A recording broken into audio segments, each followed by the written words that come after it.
बचाओ बचाओ, मुझे छोड़ दो, मुझे माफ कर दो, मैंने तुम्हारा क्या बिगाड़ा है। नागेश ने अपनी घड़ी घुमाकर टाइम देखा तो रात के 10:30 बज चुके थे।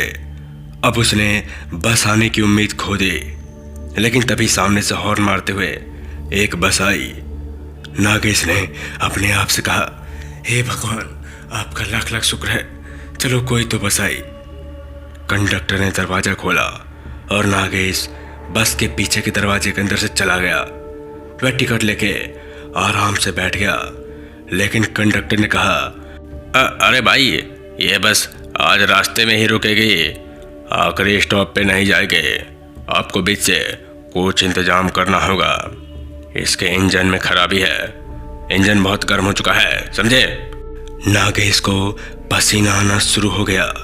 रात बढ़ ही रही थी, लेकिन परेशानी खत्म होने का नाम ही नहीं ले रही थी। चलो जो होगा देखा जाएगा। उसने सामने बस में देखा तो ड्राइवर के पीछे कोई बैठा था। वह खड़ा होकर देखा तो उसे पता चला कि वो एक औरत थी।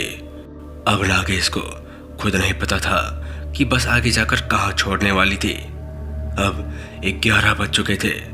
बस एक जगह कर कर आवाज करके रुक गई।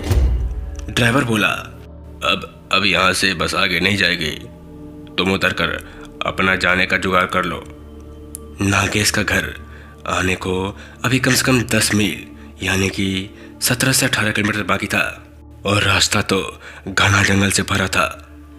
पैदल जाना खतरे से खाली नहीं था। नागेश नीचे उतरा और रास्ते पे एक जगह जाके रुक गया। उसके पीछे वो औरत भी उतरी।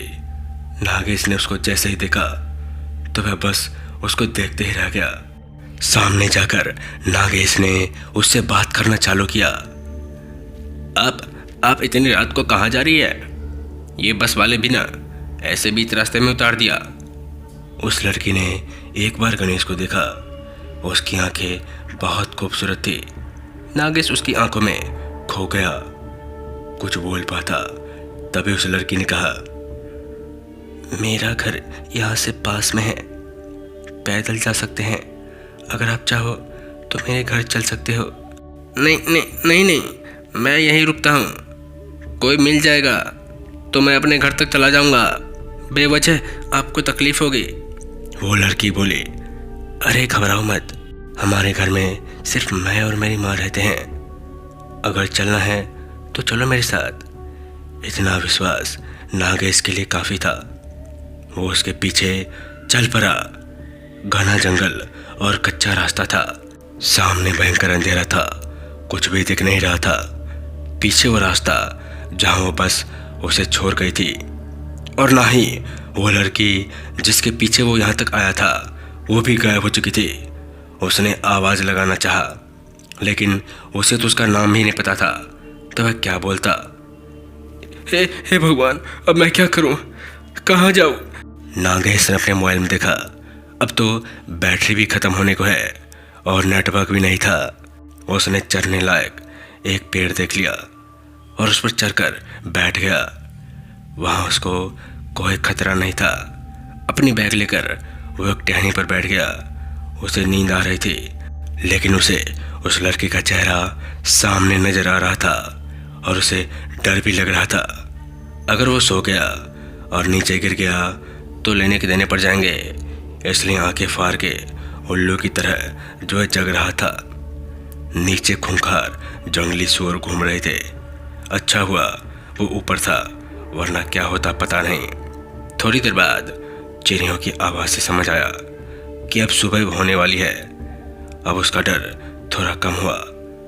थोड़ा उजाला आते ही उसने वो लड़की का घर तलाश करने को निकल गया।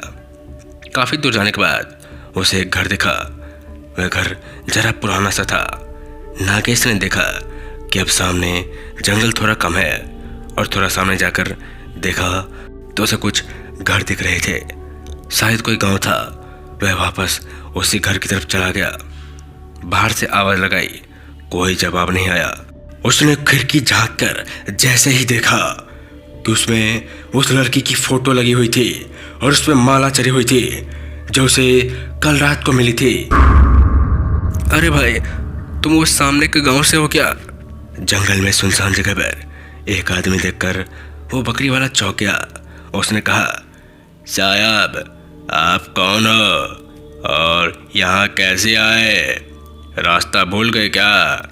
नागेश ने कहा, हाँ भाई, कल रात को यहाँ तक आ गया हाईवे से। वो बस मुझे यहीं पे छोड़ के चली गई। यहाँ एक लड़की रहती है, मुझे उसके बारे में जानना था। क्या तुम जानते हो? क्या यहाँ इस घर में?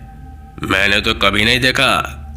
मैं यहाँ आते रहता हूँ। नागेश को लगा शायद जानता नहीं होगा, इसलिए ऐसे बोल रहा है। उसके जाने के बाद नागेश ने वहीं रुककर उस लड़की का इंतजार करना बेहतर समझा। उसको बहुत भूख लगी थी, लेकिन उस लड़की के सामने उसको कुछ सूझ भी नहीं रहा था। शाम होने को आई।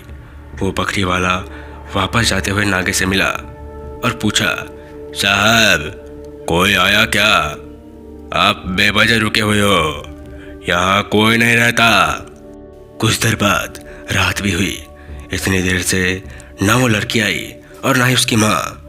अब नागेश से रहा नहीं गया, लेकिन वापस जाना मुश्किल था, इसलिए उसने वहीं के एक पेड़ का सहारा लिया और चढ़ के ऊपर बैठ गया। घना अंधेरा छाने लगा। वो सामने घर दिख रहा था। नागेश अब घर से जरा दूर था। बाहर उल्लू आवाज कर रहे थे। जरा सी आवाज पर झट से गर्दन मुड़ जाती है। खुद की सांस और धड़कन भी नागेश को महसूस होने लगी थी। तभी अचानक सामने से सफेद कपड़ों में वो लड़की आती हुई दिखी।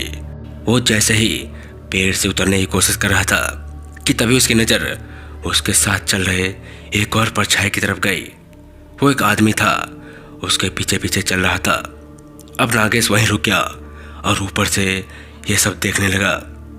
वो लड़की ने घर का दरवाज़ा खोला और अंदर गई। उसके बाद वो आदमी जैसे ही अंदर गया, उस आदमी की चीख गूंजने लगी।